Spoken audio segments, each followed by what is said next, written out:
supaya terlihat wajah cantik dan gantengnya. Nah, teman-teman, seperti di layar teman-teman, tema ibadah kita pada hari ini adalah sibuk, singkat, berkualitas. MC rindu bertanya kepada kita yang ada di room ini. Ya, kepada siapa ya? Yang nggak menyalakan kamera ya, saya tanya ya.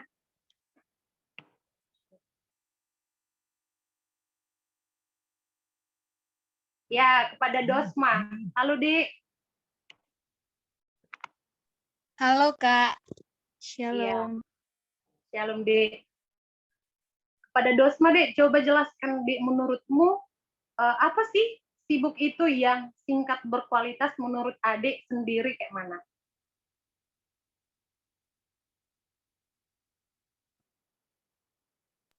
Menurut saya sibuk itu adalah ketika kita waktu-waktu kita itu sibuk dengan kegiatan-kegiatan yang memang perlu.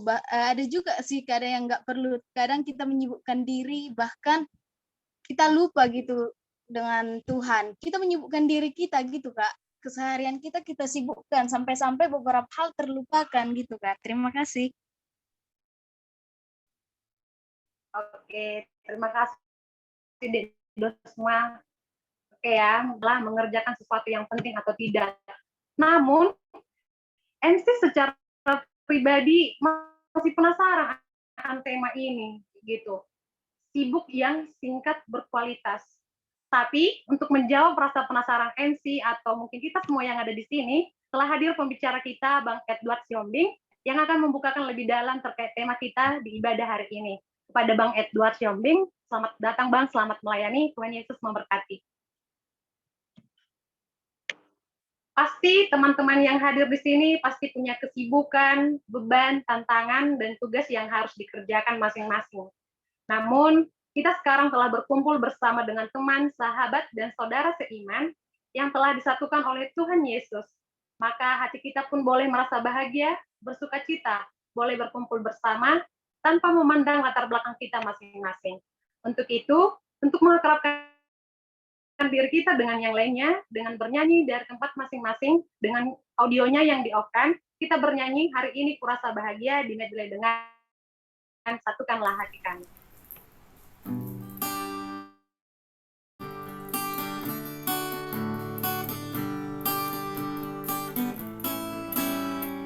Hari ini ku rasa bahagia berkumpul bersama saudara seiman. Tuhan Yesus telah satukan kita tanpa memandang di antara kita.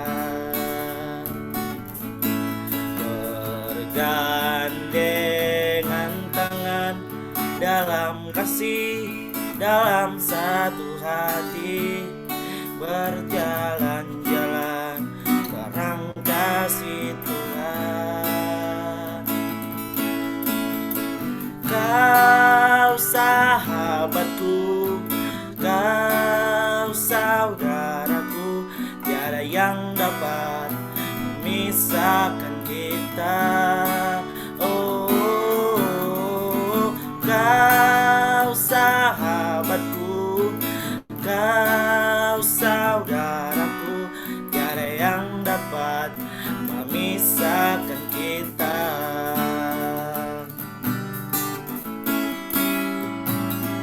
Satukanlah hati kami untuk memuji dan menyembah, oh Yesus, Tuhan dan Rajaku.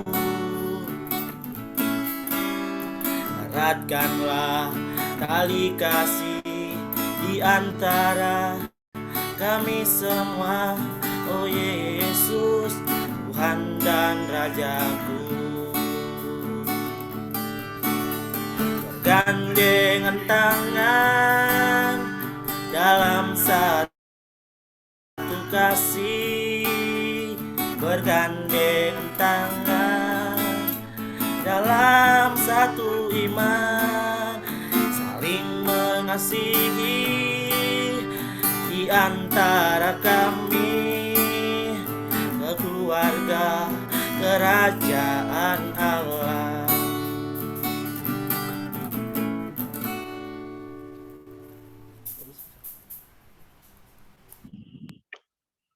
Kita berdoa. Allah Bapa yang bertata dalam kerajaan surga, kembali kami datangnya Tuhan, mengucap syukur bagimu, atas kasih dan anugerah-Mu boleh kami rasakan sampai saat ini ya Tuhan. Tuhan, di sini kami boleh berkumpul untuk mendengarkan firman-Mu nantinya ya Bapak, kiranya Engkau berkati ya Tuhan, ibadah kami ini, mulai dari awal sampai akhirnya ya Tuhan. Begitu juga dengan Bang Edward yang akan memberitakan firman-Mu, kiranya Engkau memberkati hamba-Mu itu ya Bapak. Begitu juga dengan teman-teman kami yang belum join ya Tuhan, kiranya Engkau gerakkan hatinya Bapak, supaya boleh mendengarkan firman-Mu ya Bapak. Begitu juga dengan jaringan kami ya Tuhan, kiranya Engkau berkati juga. Di atas segala sesuatunya ya Bapak, kami mohon ampun ketika kami mendukakan hati-Mu. Dalam nama Yesus kami berdoa dan mengucap syukur. Amin. Kita bersyukur buat penyertaan Tuhan yang boleh sampai saat ini kita rasakan. Bahkan boleh kita nikmati walaupun di masa sulit seperti sekarang ini, di mana kita dibatasi untuk bergerak dan bertemu dengan orang-orang yang kita kasihi. Namun, kita lihat dan kita rasakan bahwa kasih setianya yang selalu menyertai dan yang memelihara hidup kita, sehingga kita boleh bernapas dan menikmati berkat Tuhan. Maka layaklah kita mengucap syukur hanya bagi Tuhan. Untuk itu, mari kita nyatakan rasa syukur kita bernyanyi bagi Allah kita, kecaplah dan lihatlah.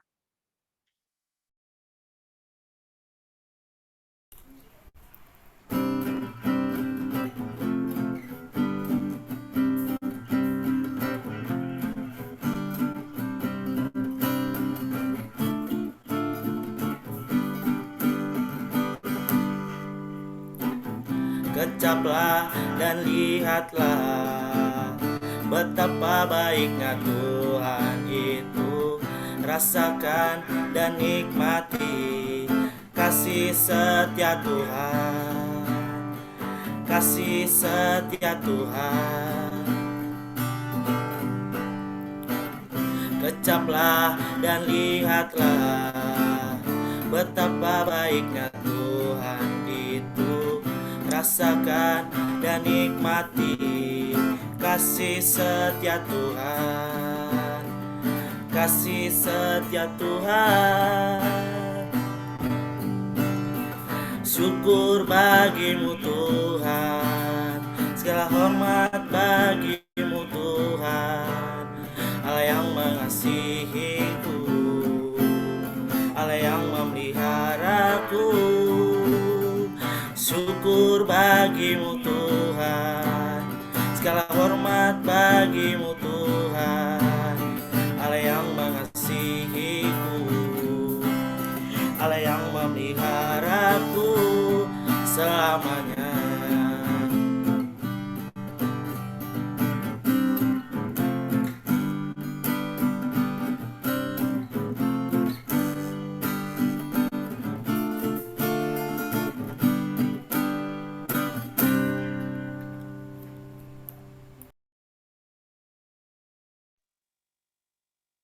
Saat ini kita akan bermazmur. Mazmur kita diambil dari Mazmur 73 ayat 21 sampai 28.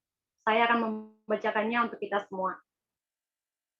Mazmur 73 ayat 21 sampai 28. Ketika hatiku merasa pahit dan buah pinggangku menusuk-nusuk rasanya, aku dungu dan tidak mengerti, seperti hewan aku di dekatmu. Tetapi aku tetap di dekatmu, engkau memegang tangan kananku. Dengan nasihatmu engkau menuntun aku, dan kemudian engkau mengangkat aku ke dalam kemuliaan. Siapa gerangan ada padaku di surga selain engkau? Selain engkau tiada yang kuingini di bumi. Sekalipun dagingku dan hatiku habis lenyap, gunung batuku dan bagianku tetaplah Allah selama-lamanya. Sebab sesungguhnya siapa yang jauh daripadamu akan binasa. Kau binasakan semua orang yang berzina dengan meninggalkan engkau. Tetapi aku tetap dekat Allah. Aku menaruh tempat perlindunganku pada Tuhan Allah, supaya dapat menceritakan segala pekerjaannya. Mazmur ini adalah Mazmur Bani Asaf kepada Tuhan, di mana Asaf merupakan salah satu dari kepala pemain musik di bawah pimpinan Daud. Mazmur ini mengungkapkan tentang Asaf yang menemukan sikap yang menuntun kepada kemenangan iman di dalam Tuhan, di mana di dalam hidupnya dengan banyaknya segala persoalan dan tantangan, hal yang terbaik dilakukan dia supaya mampu mengatasi segala persoalan yang ada, yaitu dengan membangun hubungan yang intim dengan Allah, yang memegang kendali hidupnya dan yang menuntun Asaf ke dalam kemuliaan Allah. Maka kita pun harus mengerjakan dan melakukan seperti yang Asaf lakukan. Dan kita pun memiliki pengharapan yang sama, harta dan hidup hanya di dalam Allah itu sendiri, yang senantiasa bersama kita, menuntun kita dengan firman dan rohnya, menolong kita dengan kuasanya, dan pada akhirnya kita menerima kemuliaannya. Dan kita juga menjadi ahli warisnya dengan penebusan Yesus atas keberdosaan kita, yang menjadikan kita ciptaan baru dengan dimateraikannya Roh Kudus di hidup kita. Maka kita yakin dan teguh bahwa hanya Yesus kepunyaan kita, dan memuji Yesus yang telah menebus kita selama-lamanya. Untuk itu, untuk menyatakan pujian dan penyembahan kita bernyanyi, Ku berbahagia yakin teguh. Sehabis lagu, kami mengundang Bang Edward untuk memberitakan kebenaran firman Tuhan.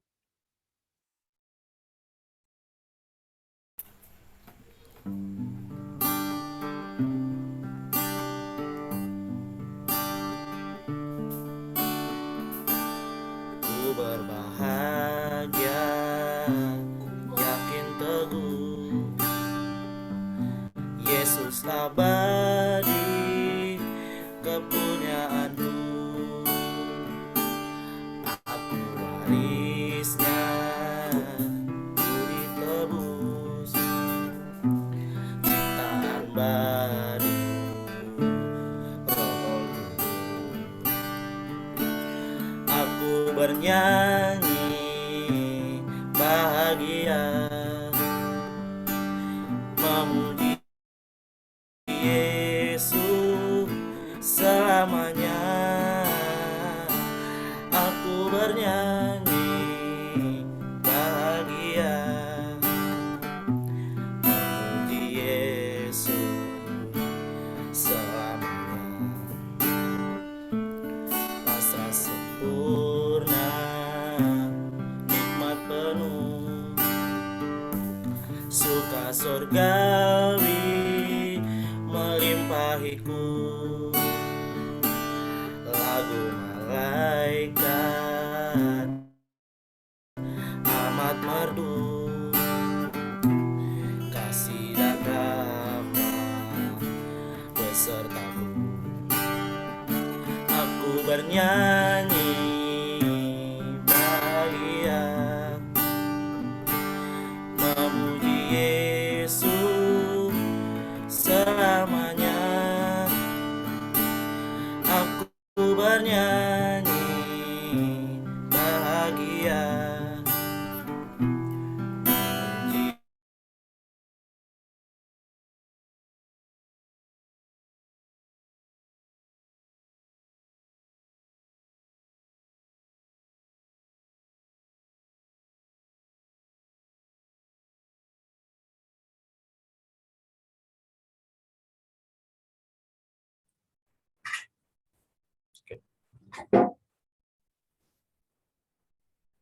Oke, bisa kita lanjut ya. Kedengaran ya dari ininya?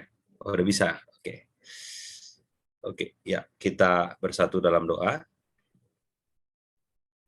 Kami bersyukur Tuhan di malam hari yang baik sekali ini, sekali lagi Tuhan memberi kami kesempatan untuk boleh beribadah kepada Tuhan,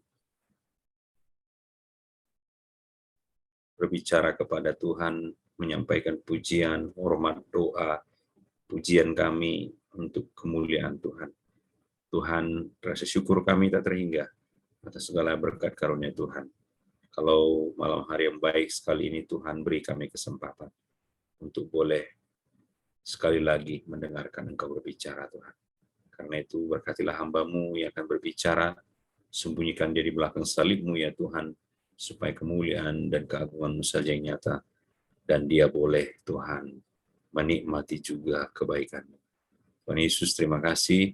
Sebentar kami akan mendengarkan kebenaran-Mu. Kami memohon Tuhan menawan seluruh pikiran, keinginan, kehendak, dan hasrat kami, sehingga semuanya tertuju kepada Tuhan dan boleh menyenangkan hati Tuhan.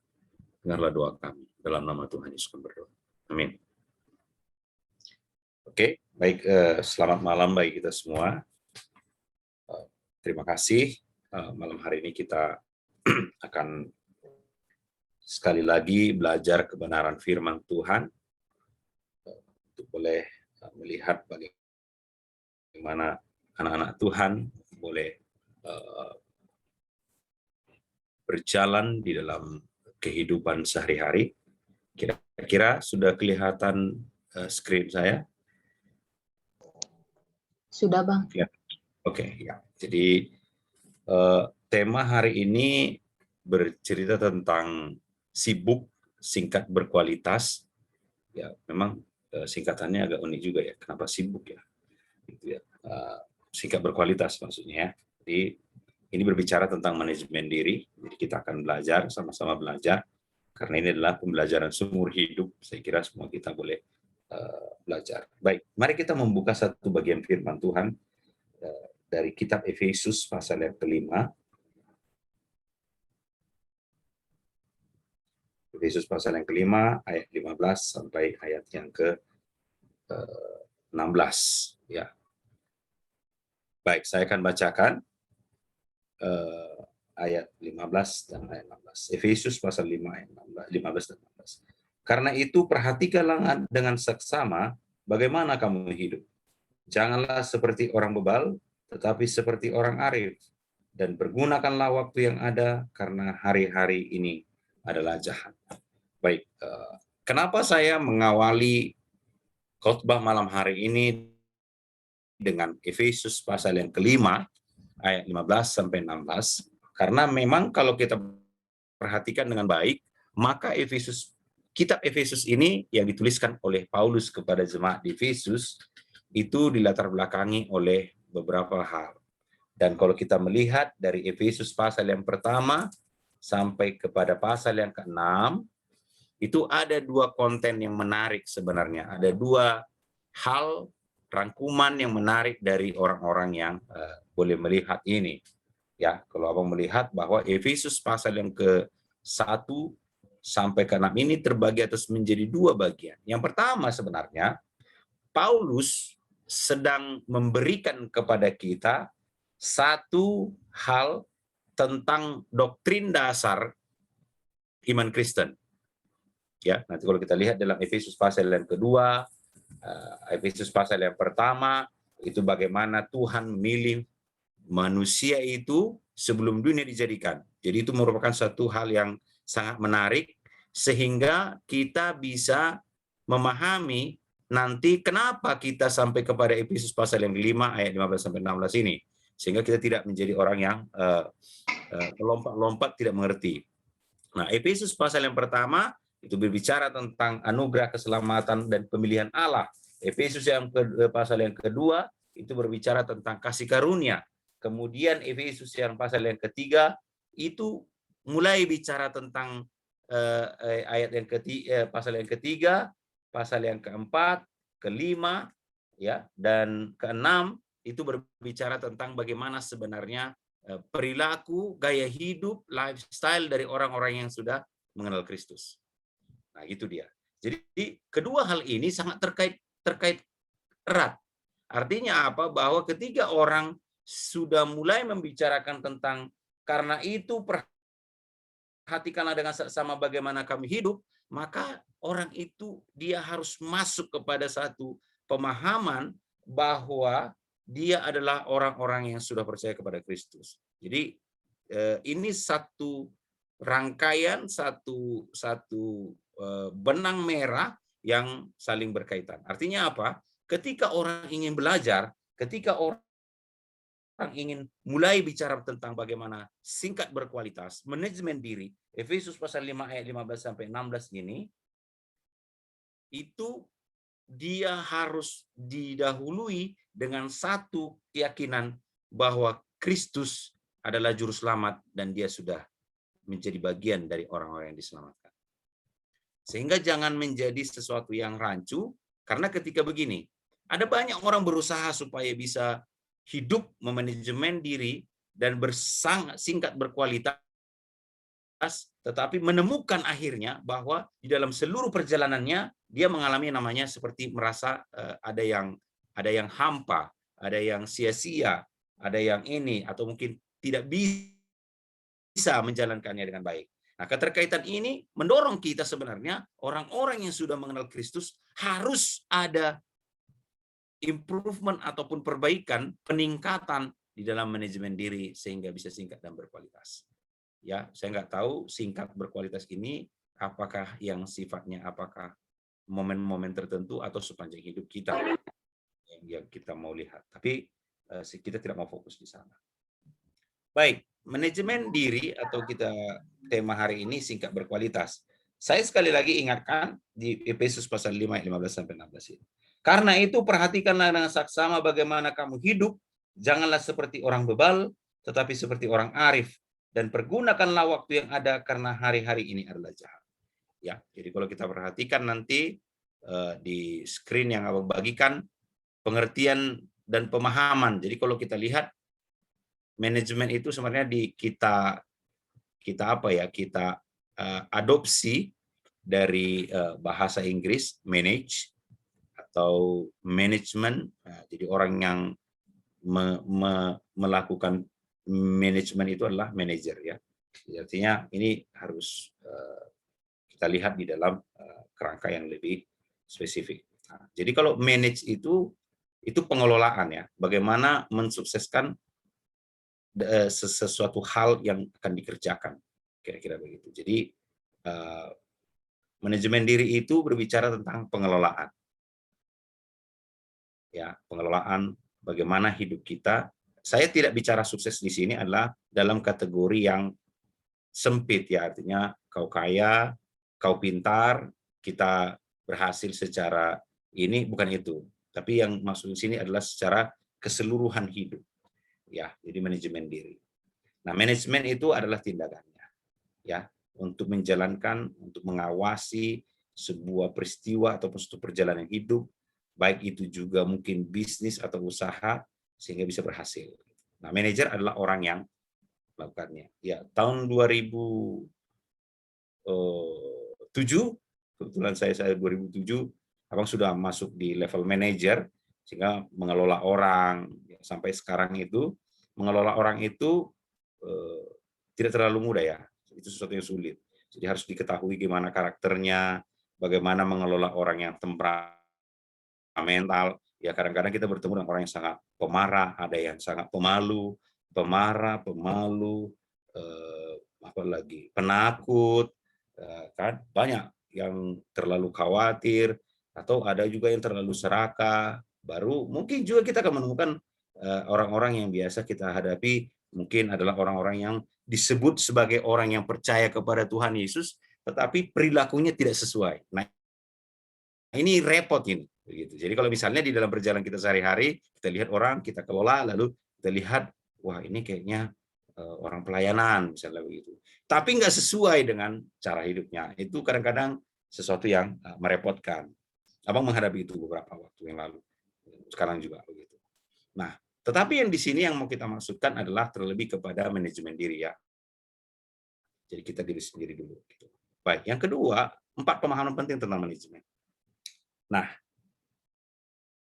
Efesus pasal 5 ayat 16 berbicara tentang mempergunakan waktu. Jadi manajemen itu, pengelolaan itu berhubungan dengan waktu. Jadi dia tidak bisa kembali. Jadi sekali kita salah mengelola, akan ada resiko, ada konsekuensi, ada sesuatu yang akan kita hadapi sebagai buah dari apa yang kita lakukan, atau kita putuskan, atau kita kelola, atau apapun namanya. Jadi kalau hari ini kau suka bermalas-malasan, kau tidak mau belajar serius, ya karena daring, ya kan, artinya studi jarak jauh, seperti Abang sekarang, kebetulan Abang work from home sudah beberapa bulan. Jadi apakah kita orang yang konsisten mengerjakan, apakah orang kita yang disiplin mengerjakan, itu sangat penting. Karena itu berhubungan dengan waktu, artinya tidak bisa diulang. Sekali kita salah, maka akan ada konsekuensi. Memang orang-orang yang percaya kepada Tuhan Yesus sudah pasti diselamatkan. Tetapi ada konsekuensi dari orang-orang yang tidak taat melakukan apa yang disebut dengan manajemen diri tadi. Ya, ini yang seringkali dilupakan oleh orang-orang generasi milenial. Paham maksudnya ya? Bahwa ketika orang percaya kepada Tuhan Yesus, engkau diselamatkan, iya. Tetapi ketika kau tidak menjalankan cara hidup yang benar, di dalam konsep engkau percaya kepada Tuhan Yesus, maka itu akan membuahkan konsekuensi. Baik konsekuensi sekarang maupun di konsekuensi nanti di akhir, di perjalanan kita bersama Tuhan Yesus. Begitu. Itu harus ada. Karena apa? Karena keselamatan itu anugerah. Yang sesuatu yang diberikan free, gratis oleh Tuhan. Ketika engkau percaya kepadanya, itu dianugerahkan. Bahkan ketika engkau percaya pun, proses kita mau percaya itu pun adalah anugerah kepada kita. Paham maksudnya ya? Bukan hanya keselamatan yang anugerah, tetapi ketika kita mau percaya pun, itu pun adalah anugerah. Nah, itu harus betul-betul kita pahami dengan baik. Sehingga kita bisa melihat dan tidak menganggap enteng. Memang anugerah keselamatan itu anugerah, hadiah, tetapi bukan sesuatu yang murahan, bukan sesuatu yang dianggap remeh-temeh. Karena apa? Karena kita sadar betul bahwa Kristus sudah mati dan mencurahkan darahnya, bahkan mati, bangkit, dan naik ke surga. Itu yang kita rayakan beberapa waktu lama ini. Dan dia mengirimkan Roh Kudus untuk menolong kita. Itu tidak bisa dianggap remeh. Sehingga orang-orang yang percaya kepada Tuhan Yesus, orang-orang yang sudah di dalam Kristus, maka dia tidak lagi hidup secara sembrono dan sembarangan. Ya, perhatikan baik-baik. Nah, ini menarik ini. Sehingga apa ya? Saya tidak percaya orang yang katanya percaya kepada Kristus tapi hidupnya sembrono. Saya tidak percaya kepada orang-orang yang katanya sudah percaya kepada Tuhan Yesus, hidup di dalam Kristus, tetapi hidupnya tidak ada perubahan, tidak ada peningkatan, tidak semakin baik. Karena apa? Karena harusnya semakin baik. Karena apa? Karena dia semakin bertumbuh. Makanya Paulus mengatakan secara jasmania kami semakin merosot, tetapi secara rohania kami semakin dibangkitkan, semakin bagus. Baik sifatnya, kejujurannya, kedisiplinannya, semakin oke. Perfect? No. Karena kita masih hidup dalam kedagingan.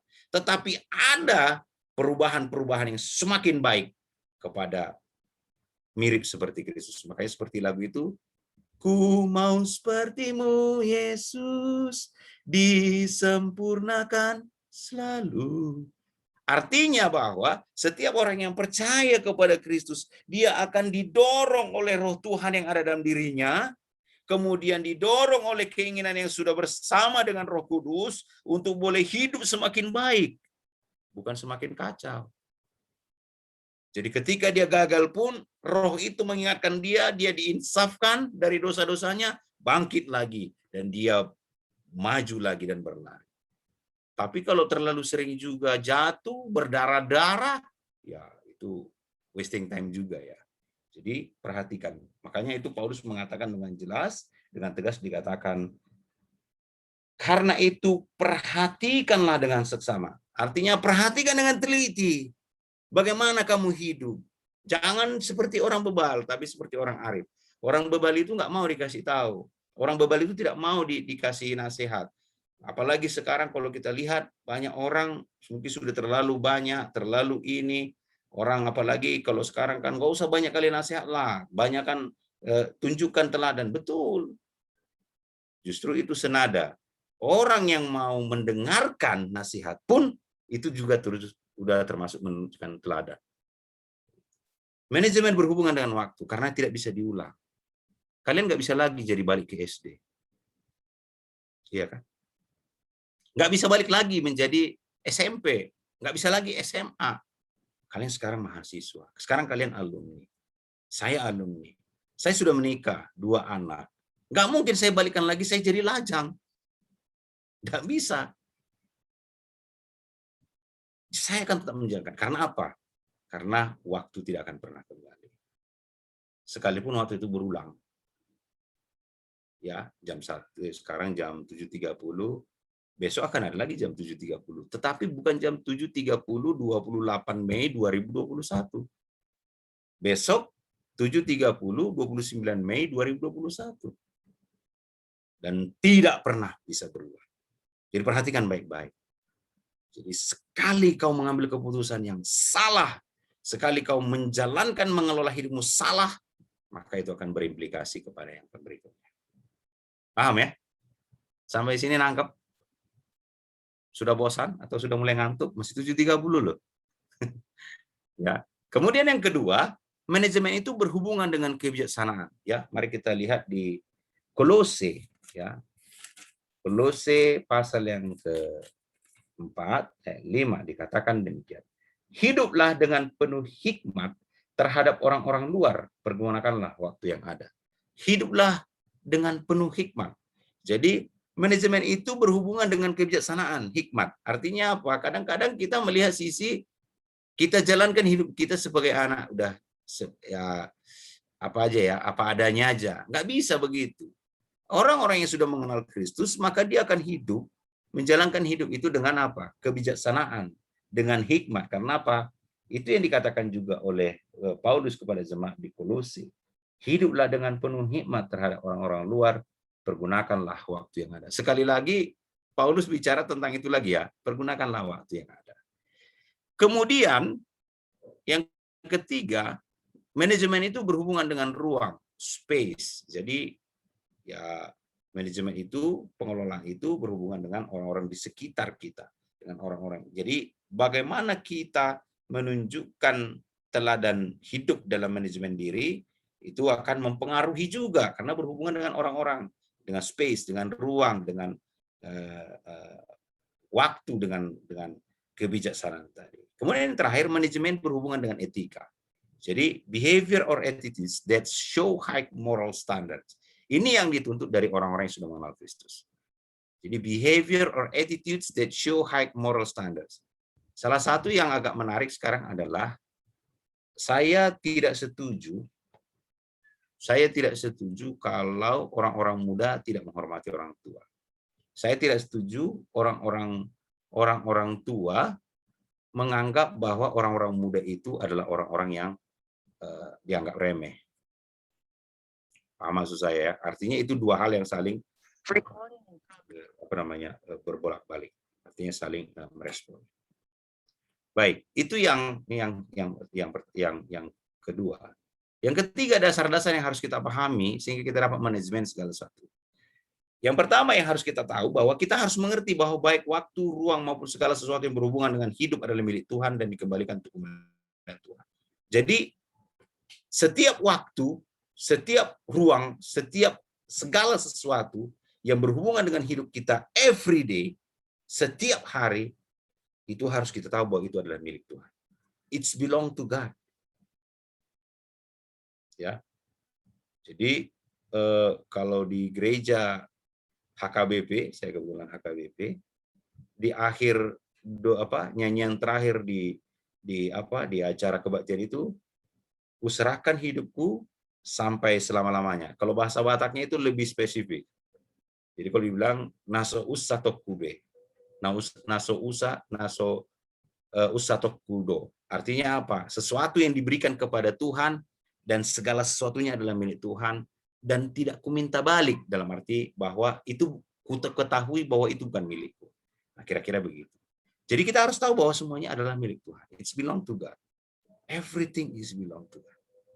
Jadi baik hidupmu, baik matimu, baik hidup kita, mati kita, semuanya untuk Tuhan. Jadi sehingga kita bisa melihat dari seluruh perjalanan hidup, overview hidup kita, ya, secara overall, kita bisa melihat dengan jelas bahwa kalau kita bertindak pun kita tahu, oh ini kalau kulakukan untuk Tuhan. Kira-kira Tuhan disenangkan enggak dengan ini? Kita pasti bisa memahami dan memilih mana yang berkenan kepada Tuhan tidak. Karena kita sudah dewasa semua. Nah, karena itu kalau belum matang, ya itu tentunya kita punya waktu untuk belajar.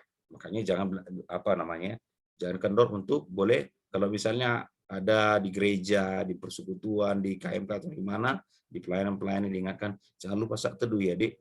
Saat teduh bukan hanya bicara masalah hanya relasi kita dengan Tuhan, tetapi mengingatkan kita apa yang boleh dan tidak dibolehkan oleh Tuhan. Paham ya? Jadi itu menarik. Jadi jangan anggap, wah kalau misalnya disuruh saat teduh, udah saat teduh kau, Dek. Ah, abang ini, kakak ini, itu aja ditanyanya. Itu penting, karena apa? Karena kita memulai hidup dengan satu hal yang menarik, yaitu apa?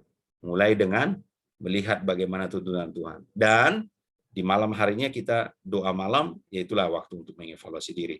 Sepanjang hari ini oke enggak? Sepanjang hari ini menyenangkan hati Tuhan atau tidak? Atau justru membuat Tuhan malu. Karena apa? Karena hidup adalah milik Tuhan dan dikembalikan untuk oleh Tuhan. Yang kedua, dalam segala bentuk pengaturan harus bersandarkan kepada Kristus. Jadi Kristus sentris. Dia harus berpusatkan kepada Tuhan. Dia nggak bisa lagi hanya berbicara tentang keinginannya atau apa segala macam, enggak. Dia harus kembalikan seluruh keinginannya, hasrat, bahkan kemauan, bahkan cita-cita semuanya dikembalikan kepada Tuhan. Ya, makanya waktu mahasiswa dulu abang ingat ada satu lagu dikatakan, segala cita-citaku, masa depanku menjadi milikmu. Artinya apa? Bahwa hidup kita seluruhnya untuk Tuhan. Jadi kalau kau sekarang punya pacar, benarkah cara pacaranmu? Apakah itu berkenan kepada Tuhan? Kau memulai berpacaran, benar gak caranya? Atau pokoknya kau tembak, kau kasih tahu kau suka sama dia dengan gaya-gaya, apakah gaya-gaya playboy, ya kan, gaya-gaya merayu segala macam. Apakah seperti itu? Apa itu yang dikehendaki oleh Kristus? Bukan. Tapi yang dikehendaki Kristus adalah mengendalikan diri, cara berpacaran yang benar, tidak melakukan yang di luar batas orang-orang Kristen, sehingga kita bisa melihat bahwa kita adalah contoh dari Kristus sentris tadi. Artinya apa? Berpusat kepada Kristus dan bersandar kepada Kristus. Kemudian dia harus didasari takut akan Tuhan. Ya, jadi artinya apa? Jangan salah. Apa ya? Sering kita tergoda dalam kegagalan kita oleh karena apa? Karena kita seolah-olah kita merasa tidak diawasi karena mungkin sendirian atau apa. Padahal dengan jelas Tuhan melihat kita setiap waktu, apa yang kau lakukan, apa yang kau pikirkan, bahkan Tuhan lebih mengenal dirimu, lebih daripada dirimu sendiri mengenal diri. Itu menarik. Itu sesuatu yang sangat menarik. Nah, yang terakhir kita tahu bahwa apa yang kita kerjakan sekarang berhubungan dengan kekekalan. Ini juga seringkali dilupakan oleh orang-orang yang mengenal Kristus. Apa itu? Bahwa yang kau lakukan sekarang ini, itu akan berdampak kepada kekekalan. Berdampak kepada orang-orang di sekitar kita. Kalau engkau percaya kepada Kristus, ya, misalnya kalau dulu ingat abang itu waktu masih kos-kosan, di kuliah di USU, kebetulan saya di USU tahun 97. Saya nggak tahu karena 97 sudah lahir atau tidak. Tahun 97 abang kuliah di teknik, itu semasa kuliah itu banyak itu yang kita lihat kawan-kawan, katanya orang pelayanan, anak Tuhan, orang Kristen, ikut pemuda gereja, segala macam, ya orang-orang yang cukup bisa ini. Tapi akhirnya apa yang terjadi? Yang terjadi adalah ya mereka kadang-kadang anak-anak yang kos-kosan ini kos, kemudian numpuk-numpuk baju kotor, kemudian direndam kadang-kadang nggak dicuci sampai 3-4 hari, 1 minggu, sampai rusak. Bisa. Jadi itu akan mempengaruhi orang lain. Orang kan dibilang, wah ini anak orang Kristen, orang yang percaya kepada Tuhan Yesus, tapi gaya hidupnya begitu. Kadang-kadang pergi kuliah pun udah nggak sempat lagi nyetrika atau apa begitu. Ya kalau sekarang masih enak ya, sudah lebih enak. Kenapa? Ya agak malas dikit, gak ada duit, udah langsung laundry. Dulu nggak ada laundry. Jadi orang sekarang lebih terpancing untuk lebih malas kali, karena semua tersedia. Ya termasuk dengan apa namanya, medsos dan teknologi. Kemudian abang masuk kepada hal yang lebih praktis. Apa itu? Bagaimana kita mengambil keputusan berdasarkan untuk membuat suatu pengelolaan itu yang baik. Yang pertama, kita harus membuat skala prioritas itu berdasarkan penting dan mendesak. Yang kedua, penting dan tidak mendesak. Tidak penting dan mendesak. Dan tidak penting dan tidak mendesak. Ini 4 poin ini sering kebalik-balik. Jadi kita harus menentukan prioritas itu. Yang pertama sekali yang harus kita kerjakan adalah penting dan mendesak. Ya, penting dan mendesak itu banyak. Ya, kemudian saya kira bisa lah ya dilihat contoh-contohnya. Kemudian penting dan tidak mendesak. Ya sama, kalau penting dan mendesak, ya kalau misalnya pagi-pagi sebelum pergi kuliah atau apa, ya kita sarapan dulu. Itu penting. Mendesak. Kalau nggak nanti ya ketika kuliah tengah hari udah sakit perut apa segala macam. Contoh. Kemudian yang penting dan tidak mendesak, ya belajar setiap hari itu penting. Untuk apa? Ujian nanti. Ya, mendesak itu enggak, karena enggak besok ujian, ya mungkin 3 bulan lagi, akhir semester 6 bulan lagi. Tapi itu penting. Tidak mendesak, tidak. Tapi harus tetap belajar. Jadi kemudian tidak penting dan mendesak. Ini banyak ini. Tidak penting dan mendesak ini seringan kita lihat misalnya contoh tidak penting itu dan mendesak apa ya? Main Facebook terlalu lama, ya kan? Itu duluan yang dikerjakan daripada hal yang dua di atas. Ya kan? Kadang-kadang orang sambil makan, sambil apa namanya main handphone, ya itu kalau di rumah Bang itu kami sangat ketat, nggak boleh main handphone pas makan. Jadi itu sesuatu yang ada skala prioritas. Tidak penting dan tidak mendesak. Ya ini tidur siang sampai 4 jam, bukan karena sakit atau apa, yaitu nggak penting dan nggak mendesak sebenarnya karena kemalasan saja. Dan tidak penting dan tidak mendesak itu misalnya berhubungan dengan kemalasan. Nah, ini penyakit ini ya. Dan kemalasan itu menular. Penyakit menular itu. Jadi jangan dibiasakan. Kemudian beberapa hal penting yang harus dimiliki oleh seorang manajer, ya seorang pengelola. Ya. Jadi yang pertama adalah integritas. Jadi kita harus melihat bahwa ada kesatuan antara perkataan dan tindakan. Nanti kita bisa lihat di 1 Timotius 4 ayat 12. Ya, Paulus mengingatkan kepada Timotius supaya menjadi teladan bagi orang-orang percaya. Yang menarik dalam 1 Timotius 4 ayat 12 itu, bukan hanya saja Timotius diminta menjadi teladan kepada orang-orang tidak percaya, tapi kepada orang-orang percaya. Artinya apa? Kepada orang-orang percaya kepada Kristus. Jadilah teladan. Ya. Itu menarik itu. Jadi dia terintegritas dia. Jadi artinya apa? Ada sesuatu yang disebut kesatuan antara perkataan dan tindakan. Orang-orang yang sudah percaya kepada Tuhan Yesus, ya tunjukin dong bahwa kau tuh percaya gitu. Tunjukin bahwa kau orang-orang yang sudah diselamatkan, sudah diberikan anugerah keselamatan oleh Tuhan Yesus. Kalau tidak berarti ada sesuatu yang salah di situ.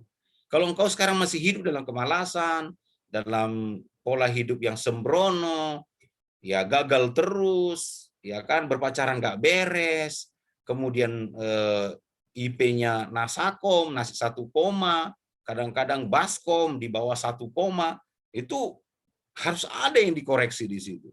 Itu harus ada yang diperiksa di situ. Jangan-jangan engkau sebenarnya tidak pernah mengenal Kristus dan engkau tidak dikenal oleh Kristus.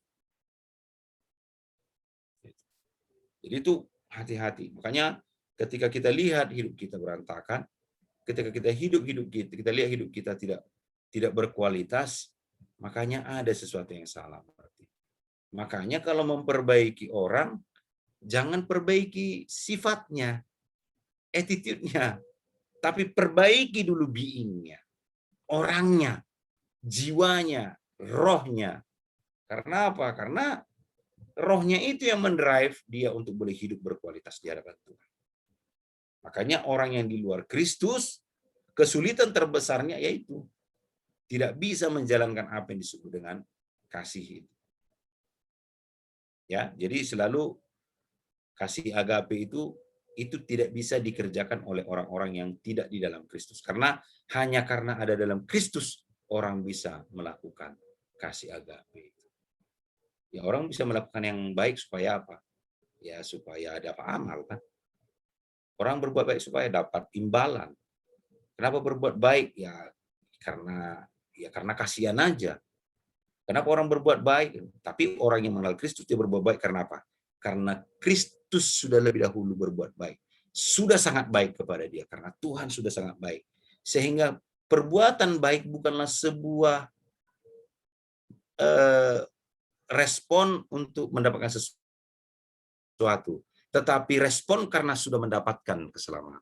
Dua hal berbeda ya.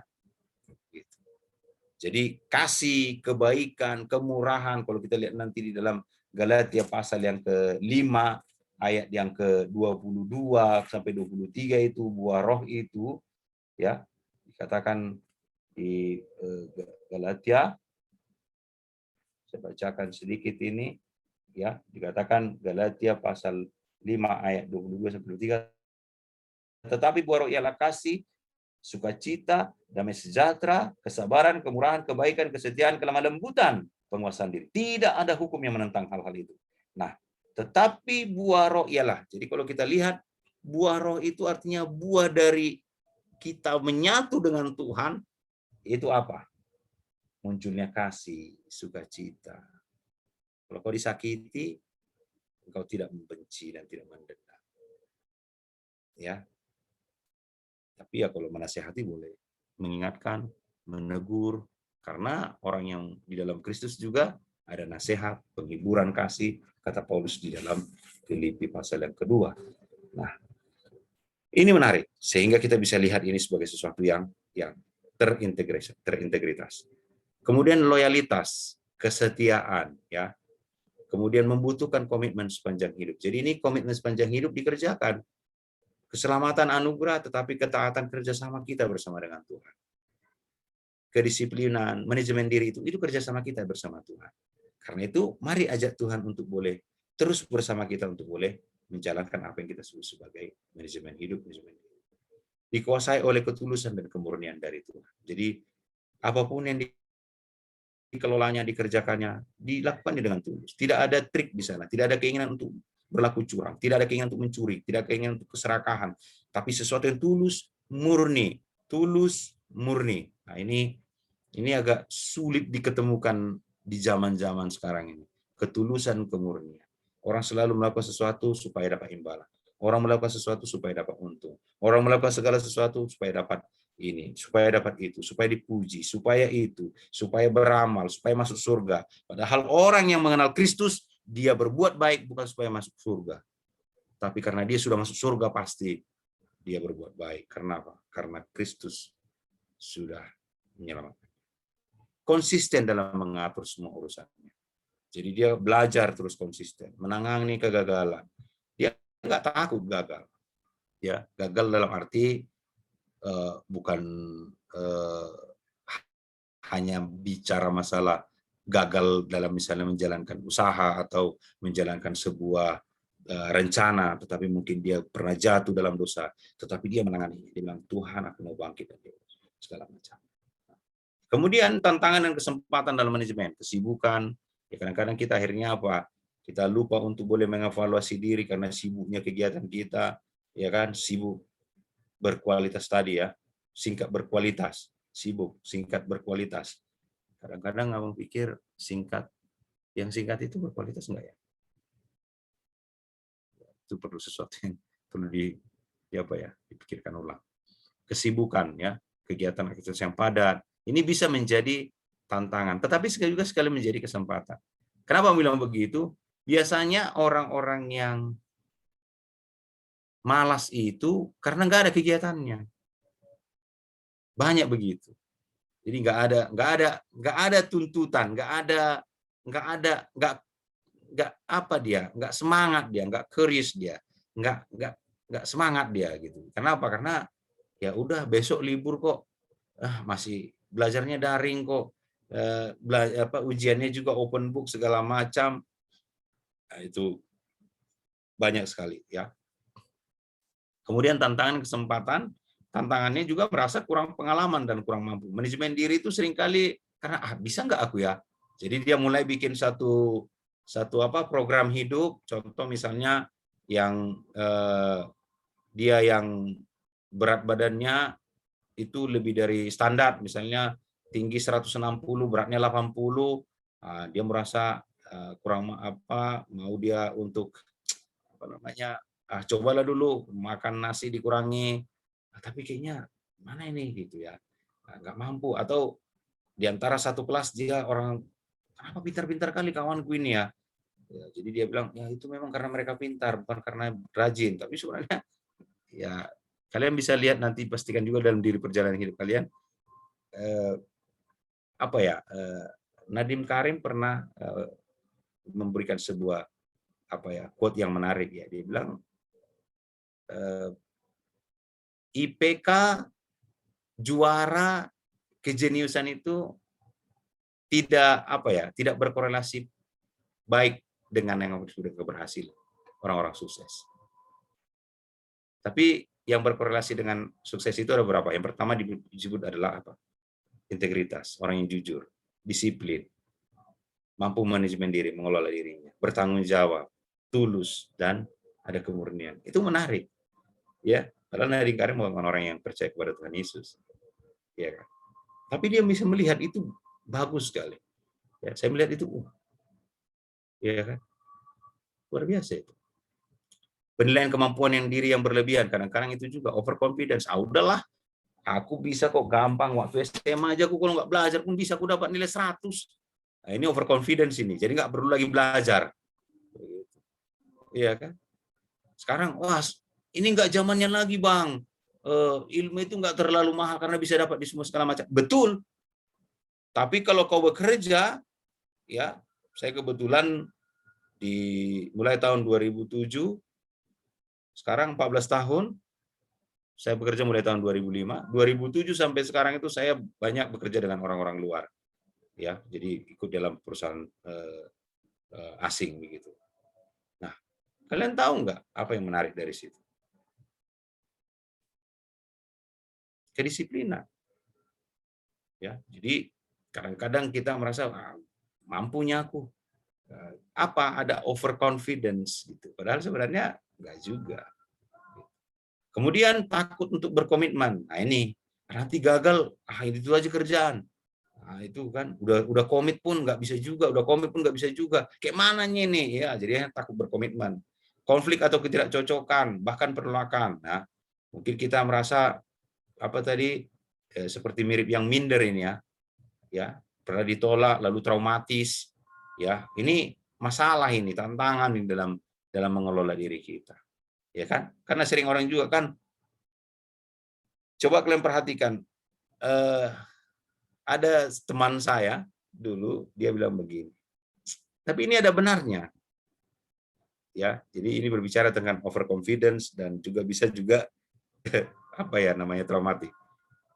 Rata-rata waktu kita SMA, SMP, SMA itu yang cantik-cantik itu perempuan biasanya agak bodoh.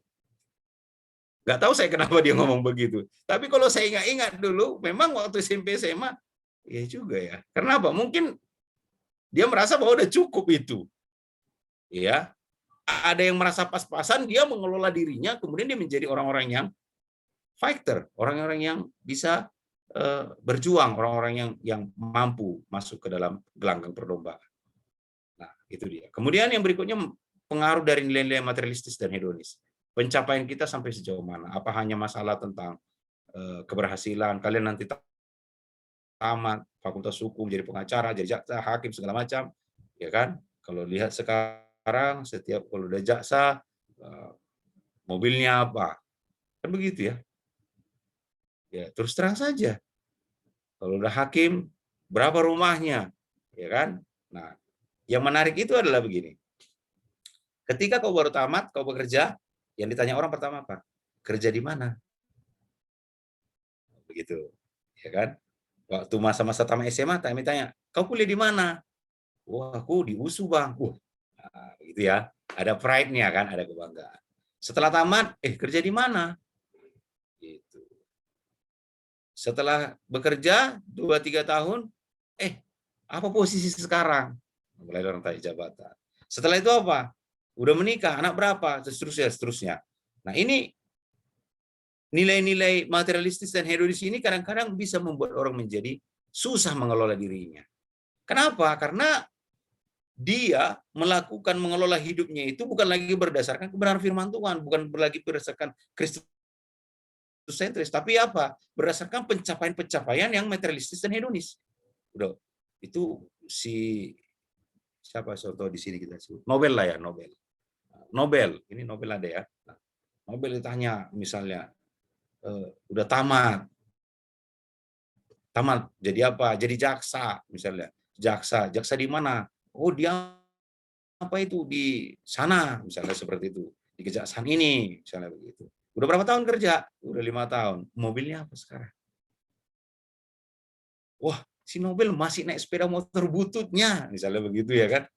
Nah, itu akan terpancing kita ke sana, Dede. Dan itu akan kalian hadapi nanti ke depan. Jangan ini maksudnya abang ini, iya karena aku sudah menghadapinya. Kayak sekarang teman-temanku tanya, apa posisimu sekarang? Udah bagaimana? Gitu. Rumahnya di mana? Di mana rumahnya? Di Liserdang. Oh, di Liserdang. Tapi aku tanya, di mana rumahnya? Di Medan. Itu rumah sendiri, bro? Iya. Oh. Apa ngontrak? Apa rumah mertua? Apa rumah orang tua? Itu akan muncul lah, Dede. Dan itu realistis gitu loh. Itu asli, itu nyata itu. Gitu.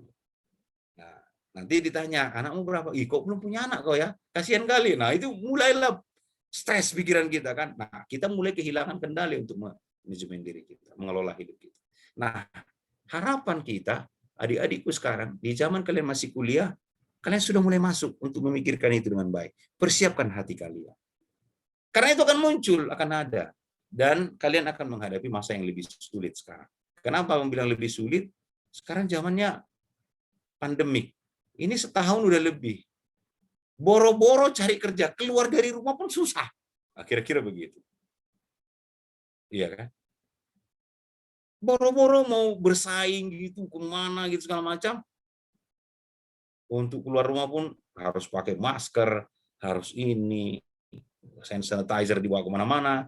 Ya, kalau nggak punya sepeda motor harus naik angkot lagi dengan resiko yang tinggi.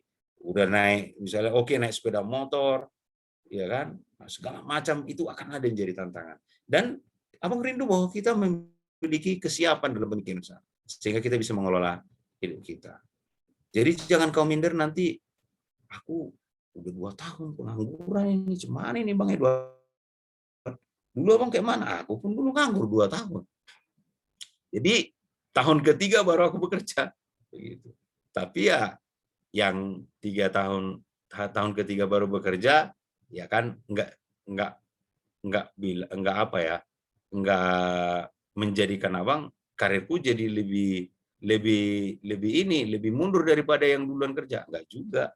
Ya lebih top chair juga gitu. Karena apa ya? Karena kita melihat dan memilih pekerjaan harus sesuai dengan kehendak Tuhan. Juga harus kita lihat itu, nggak bisa salah-salah, ya kan? Karena apa? Karena ya sesuai dengan kehendak Tuhan, Kristus sentris. Kemudian ada kekurangan dan kelemahan kita secara personal. Nah, ini juga menarik ini. Jadi artinya kadang-kadang kita ada dulu adik junior abang, waktu dia masuk kuliah masih sehat, gitu ya. Kemudian ada waktu itu peristiwa tawuran antara kalau nggak salah teknik dan pertanian. Dan dia salah satu korban. Waktu itu dia lewat, dia korban, akhirnya matanya satu buta. Kena lempar batu. Itu junior di teknik. Kemudian dia minder sekali. Jadi ada kelemahan secara personal. Tapi akhirnya dia belajar. Itu bertahun-tahun juga dia lepas dari rasa minder. Karena dari sehat, ganteng, itu tiba-tiba buta satu gitu matanya. Dan matanya itu rusak total. Nggak bisa diperbaiki.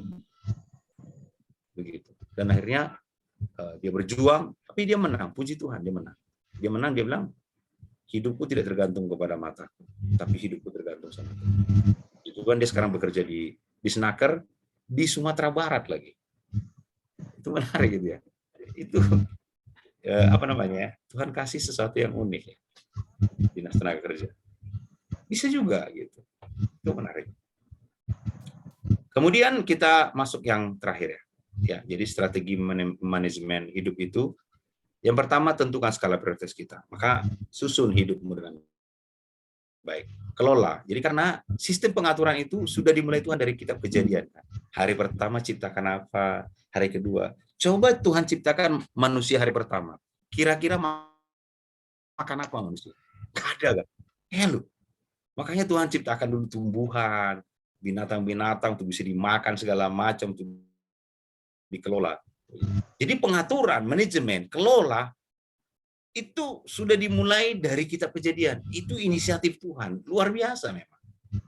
Jadi orang yang tidak biasa mengelola hidupnya, ini kan banyak manusia seperti ini. Mahasiswa pun banyak itu, percaya kalian deh. Banyak orang sekarang mahasiswa itu yang penting flow like river flow, mengalir seperti air mengalir, sungai mengalir aja, seperti lagu-lagu itu.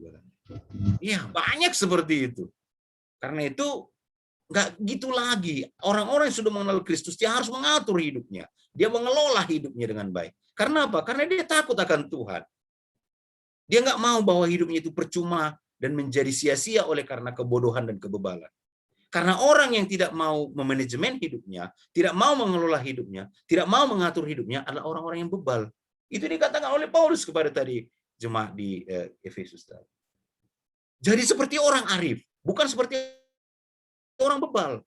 Bebal itu keras kepala, tidak bisa diatur, tidak mau mendengar nasihat orang tua, tidak mau mendengar masukan dari saudara-saudaranya, tidak mau mendengar kawannya untuk boleh memberikan masukan yang baik.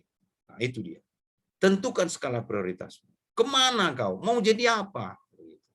Tapi tentu dengan banyak berkoordinasi dengan Tuhan. Ya, itu penting. Karena apa? Karena gimana caranya Bang berkoordinasi dengan Tuhan? Ya bergaul kariblah kau dengan Tuhan. Gimana caranya? Udah tahunya itu. Ya kan? Baca firman Tuhan. Kan lagu sekolah minggu itu ya. Baca kitab suci, doa tiap hari, kalau mau tumbuh. Itu lagu sekolah minggu yang mahasiswa kadang-kadang nggak mengerjakannya. Makanya nggak tamat sekolah minggu. Badannya aja mahasiswa, tapi mentalnya mental di bawah sekolah minggu. Karena baca kitab suci, doa tiap hari, kalau mau tumbuh. Ingat itu ya, lagu sekolah minggu kan. Jadi bagaimana kita mengelola hidup kita ya, bagaimana kita tahu tujuan hidup kita ya, bergaul karib dengan Tuhan. Bagaimana bergaul karib dengan Tuhan? Ya baca firman-Nya. Ya. Kalau orang sekarang ya ada banyak orang katanya ketemu Tuhan langsung, itu urusan dia lah. Tetapi bagi kita orang yang percaya kepada Tuhan Yesus, orang-orang Kristen, ini adalah kitab, sudah Tuhan kasih. Ini surat cintanya Tuhan kepada kita. Makanya harus dibaca setiap hari. Ya, artinya apa? Bahwa kita mau bergaul karib dengan Tuhan. Ya, itu. Karena Tuhan menuntun kita dari sini.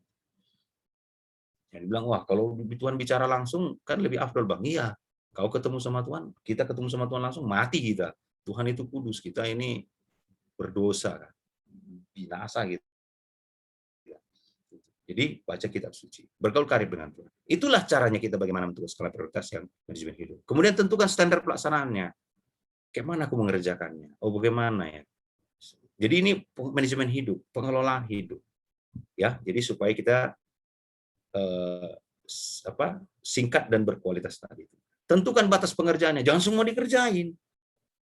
Iya kan? Misalnya contoh, kita saat ini ya melihat apa yang mau kita kerjakan, ya kita gimana ya, apa yang bisa kita kerjakan. Salah satunya terpikir mungkin gimana ya orang-orang yang timpa bencana di sana, ya mungkin kok nggak bisa kerja, ya kita doakan. Jadi ada batasnya kan, kadang harus pergi, kadang nggak juga. Ada yang bisa dikerjakan, ada yang misalnya kita batasi untuk tidak. Jadi tentukan batas. Kemudian ukur hasil dan pencapaiannya, makanya kita evaluasi setiap hari apa yang dikerjakan. Kebetulan Abang sekarang ada satu usaha itu di peternakan. Itu Abang ukur hasilnya, pencapaiannya gimana? Bagus nggak? Gitu. Itu menarik ya. Jadi artinya kita bisa melihat batasan-batasan yang sudah kita kerjakan. Kau belajar hukum apa, hukum ini. Kemudian baca buku ini. Misalnya buku ini, apalagi kalau pengacara itu, ya saya tidak tahu, tapi itu karir yang mungkin 20-30 tahun ke depan tidak dibutuhkan lagi. Penasihat hukum nggak dibutuhkan. Karena apa? Karena udah ada sekarang aplikasi untuk menanyakan tentang pasal-pasal segala macam yang berhubungan dengan undang-undang. Tinggal tanya, bisa. Ada itu. Nah, bagaimana kau mempersiapkan diri untuk hal itu? Wah, jadi gimana aku ya, Bang? Ya kan? Di mana nih? Sehingga. Kemudian ada namanya continuous improvement, perbaikan yang berkelanjutan. Sudah kita ukur hasil pencapaiannya, kita perbaiki lagi. Oh, aku masih pemarah ya. Gimana caranya ya? Oke, banyak bergaul dengan orang, banyak minta nasihat, mulai tahan diri untuk tidak gampang marah. Kemudian ukur dia, oh, seminggu ini aku masih marah ini 3 kali, 4 kali. Marahnya nggak benar, perbaiki lagi. Sehingga kita masuk kepada hal yang lebih meningkat dari waktu ke waktu. Ya, jadi kalau kita lihat nanti apa yang dikatakan oleh Paulus dalam kitab Efesus pasal 5 ayat 15-16 tadi dikatakan ayat 16, dan pergunakanlah waktu yang ada karena hari ini adalah jahat. Jadi pergunakan, jangan bermalas-malasan adik-adik. Ya, pergunakan waktumu sebaik mungkin. Karena apa? Karena waktu ini betul-betul jahat nih. Ya, saya mengalami banyak pergumulan tentang waktu ini, baik kepada orang-orang, manajemen pekerja, kemudian juga di kantor, manajemen di usaha. Ini apa ya? Penyakit menular, berbahaya, dan apa ya? Bisa menyebabkan banyak problem dan menyebabkan masalah-masalah lainnya. Itu kemalasan. Jadi harus tidak lagi seperti itu. Paksa dirimu. Ya, saya ada punya orang kenal. Biasanya dulu waktu sebelum masa pandemi jam 4:30, jam 5 udah bangun. Setelah pandemi 6:30 baru bangun. Jam 7 baru bangun. Karena apa? Mau ngapain, Bang? Ya, pertanyaannya lucu. Bukan itu sebenarnya. Kenapa kau nggak bisa bangun? Ya, mau ngapain rupanya? Ya, banyak bisa dikerjakan. Ya, pertama-tama ya lebih enak kau bersaat teduh pada saat kalau kau bangun pagi-pagi benar daripada udah rame orang, udah satu kampung dan ayam sudah berkokok ya kan. Ya, kalau orang tua saya bilang begini, kalau kau bangun setelah kalau udah terlambat kau bangun nanti rezekimu dipatok ayam. Itu menarik. Ya, saya nggak percaya ayam itu langsung mematok. Artinya apa? Bahwa kemalasan membawa kepada kegagalan. Udah pasti itu. Udah pasti itu. Nggak bisa enggak. Ya, kemalasan lah yang membuat kita menunda-nunda untuk pekerjaan. Kemalasan yang membuat kita untuk apa? Mengalami kerugian. Kemalasan yang membuat kita apa? Yang membuat kita akhirnya punya koneksi dan hubungan yang jelek dengan orang-orang sekitar kita. Jadi mari kita kerjakan. Jadi manajemen hidup nggak bisa hanya diteorikan seperti malam hari. Jadi harus dikerjakan. Sehingga bisa membawa kita kepada hal yang berhasil. Sekali lagi, kita bisa berhasil kalau kita melaksanakan apa yang disebut dengan apa yang kita sudah pelajari tadi, sudah kita pahami tadi. Ya, kalau Abang mulai tadi dengan satu tema besar bahwa ada koneksi yang kuat antara orang yang percaya kepada Kristus, kemudian dengan orang yang menjalankan manajemen hidupnya dengan baik. Orang yang percaya kepada Kristus, pasti dia akan mengelola hidupnya dengan baik. Jadi sekarang pertanyaannya, kalau masih hidupmu berantakan, jangan-jangan kau sebenarnya nggak pernah percaya kepada Kristus. Itu hanya sebuah, ya ikut-ikutan atau yang lain. Itu yang harus kita lihat. Baik, itu yang Abang mau sampaikan. Mari kita berdoa. Tuhan, kami bersyukur dan terima kasih untuk kebaikan kemurahan hati Tuhan. Untuk kami boleh mendengarkan firman, mendengarkan penjelasan apa yang Tuhan inginkan untuk kami kerjakan. Dari waktu ke waktu. Dari masa ke masa, dari generasi kami Tuhan ke generasi berikutnya. Supaya kami boleh beroleh hati yang bijaksana. Ajar kami Tuhan, untuk boleh setiap waktu melihat diri kami, mengelola hidup kami sesuai dengan keinginan Tuhan. Berpusatkan kepada Kristus, dan kami boleh banyak Tuhan berbicara dengan Tuhan, untuk boleh melihat hidup kami dan bagaimana kami harus hidup. Terima kasih Tuhan Yesus. Tolong kami di masa-masa yang sulit sekarang ini Tuhan. Masa-masa pandemi ini Tuhan. untuk boleh mengelola hidup kami, untuk boleh melihat bagaimana Tuhan bekerja bagi orang-orang percaya di masa-masa sulit. Kami percaya bahwa tidak ada masa yang sulit bagi Tuhan. Semua masa Tuhan izinkan terjadi untuk menolong kami Tuhan, untuk boleh bersandar dan berpegang teguh kepada Tuhan. Terima kasih Bapak, saya khusus berdoa untuk adik-adikku ini, tolong mereka dalam masa muda mereka, supaya mereka mempergunakan waktu mereka dengan baik ya Tuhan. Mempergunakan masa-masa keemasan mereka, golden period mereka Tuhan, untuk boleh mendisiplinkan diri, mengelola hidup mereka dengan baik dan benar. Sehingga mereka boleh berkata, terpujilah Tuhan, kebaikan Tuhan. Dengarlah doa kami, Tuhan. Dalam nama Tuhan Yesus kami berdoa dan saya syukur. Amin.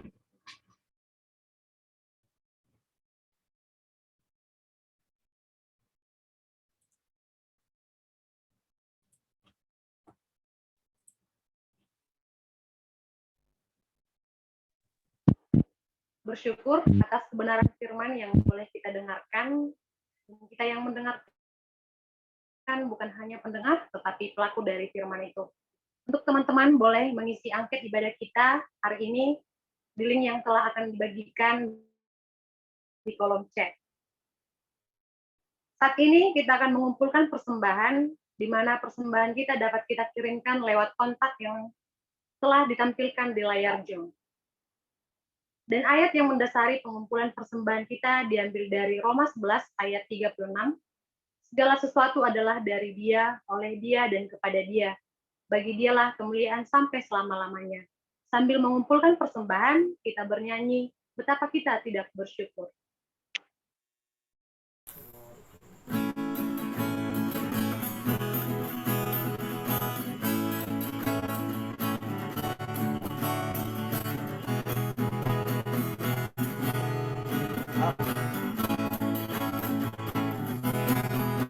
Betapa kita tidak bersyukur, bertanah air kaya dan subur, lautnya luas, gunungnya megah, menghijau padang, bukit dan lembah. Itu semua berkat karunia Allah yang agung maha kuasa. Itu semua berkat karunia Allah yang agung maha kuasa. Alangkah indah pagi mereka, bermandi cahaya surya dan cerah. Di tingkah kicau burung tak henti, bunga pun bangkit harum berseri. Itu semua berkat karunia Allah yang agung maha kuasa. Itu semua berkat karunia Allah yang agung maha kuasa. Bumi yang hijau, langit yang terang, berpadu dalam warna cemerlang. Indah jelita, damai dan teduh, persada kita jaya dan teduh. Itu semua berkat karunia Allah yang agung maha kuasa. Itu semua berkat karunia Allah yang agung maha kuasa.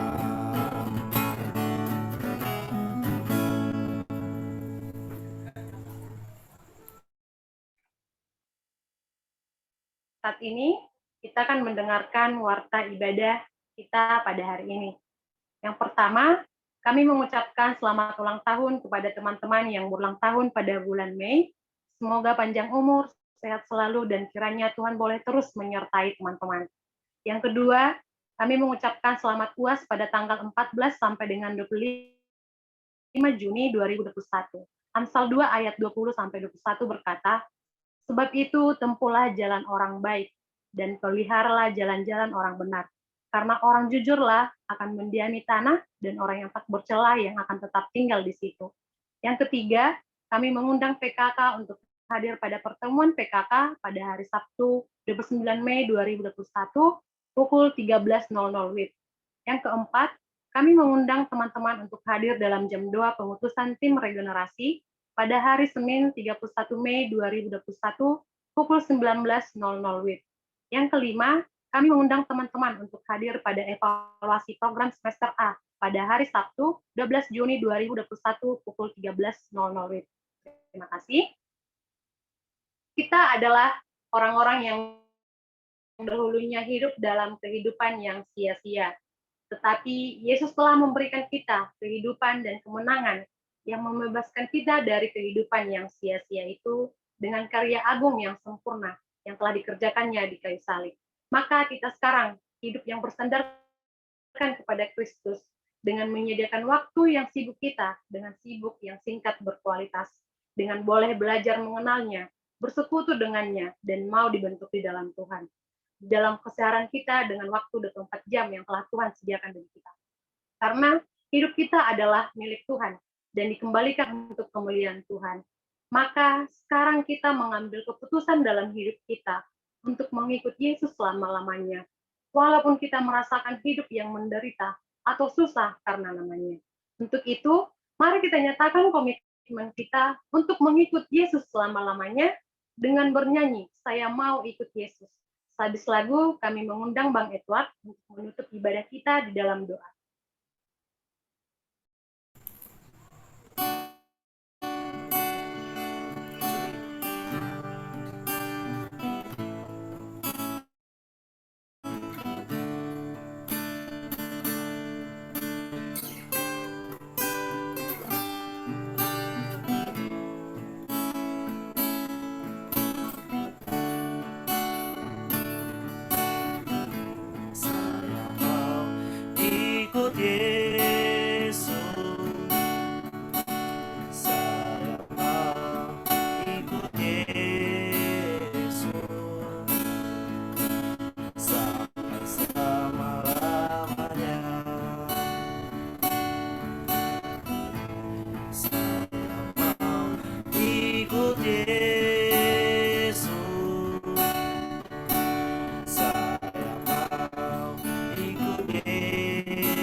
Baik, nanti di akhir doa kita akan menyanyikan bersama-sama lagu Bapa Terima Kasih ya.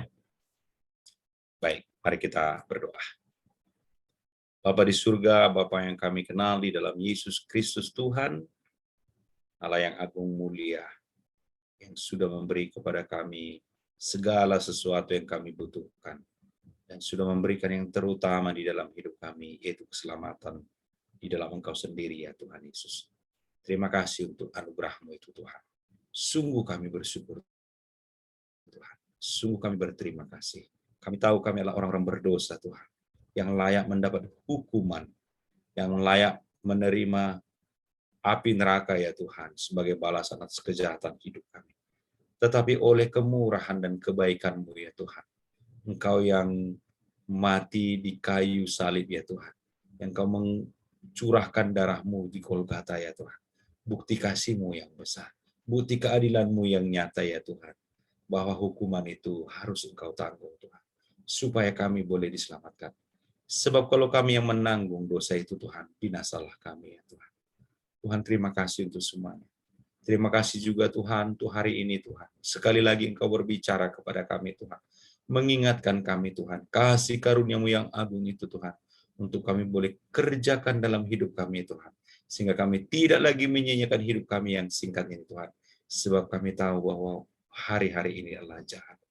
Tuhan tolong kami dalam masa muda kami Tuhan, untuk boleh kami memberikan yang terbaik Tuhan, untuk kami boleh mengelola hidup kami Tuhan, untuk kami mulai berkomitmen Tuhan, menjalankannya dengan disiplin Tuhan, untuk kami boleh bangkit dari kemalasan kami, dari kebodohan dan kebebalan kami Tuhan, sehingga kami boleh bangkit bersama dengan Kristus. Kami mau belajar Tuhan, untuk boleh tekun lagi Tuhan belajar, untuk mau belajar dengan sungguh-sungguh, pelajaran di kampus kami Tuhan, sehingga kami menjadi teladan dan terang bagi sesama kami Tuhan, untuk boleh menyatakan Kristus Yesus yang baik. Tuhan, kami sudah menaikkan segala doa, pujian, hormat kami Tuhan, persembahan kami ya Tuhan, bahkan doa-doa yang sudah kami panjatkan. Kami menyerahkannya di bawah kaki Tuhan dan kami memohon, kiranya Tuhan menerimanya menjadi dupa yang harum di hadapan Tuhan, yang membuat hati Tuhan bersuka dan disenangkan. Tuhan, terimalah doa kami yang tidak sempurna ini Tuhan. Terimalah doa kami Tuhan, orang yang berdosa ini ya Tuhan. Karena itu kami mohon Tuhan, tahirkan dan sucikanlah kami ya Tuhan, supaya kami boleh mengerjakan segala satunya berkenan kepadamu dan mempermuliakan. Di dalam nama Yesus Kristus Tuhan, kami sudah berdoa, menaikkan doa pujian dan segala kemuliaan hanya bagi nama. Dalam Yesus Kristus kami berdoa. Amin. Bapak terima kasih.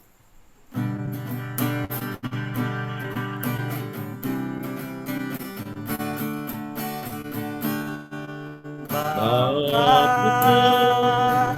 terima kasih. Bapa, terima kasih. Bapa di dalam surga, ku berterima kasih.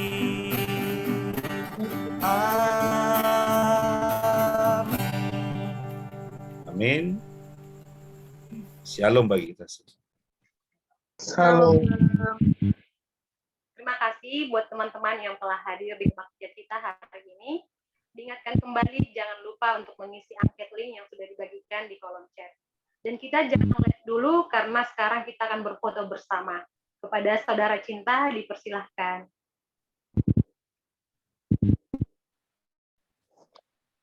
Oke Kak, buat teman-teman boleh dihidupin ya kameranya.